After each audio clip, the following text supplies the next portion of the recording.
ज़बूर number 11। मेरा तवक्कल खुदावंद पर है, तुम क्यों कर मेरी जान से कहते हो कि चिड़िया की तरह अपने पहाड़ पर उड़ जा। क्योंकि देखो शरीर कमान खींचते हैं, वो तीर को छल्ले पर रखते हैं, ताकि अंधेरे में रास्त दिलों पर चलाएं।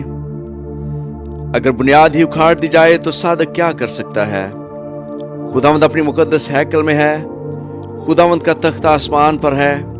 उसकी आंखें बनी आदम को देखती और उसकी पलकें उनको जांचती हैं। खुदावंद सादक को परखता है, पर शरीर और जुल्म दो से उसकी रूह को नफरत है। वो शरीरों पर फंदे बरसाएगा, आग और गंधक और लू उनके प्याले का हिस्सा होगा। क्योंकि खुदावंद सादक है, वो सदाकत को पसंद करता है, रास्तबाज उसका दीदार हासिल करेंगे। आमीन।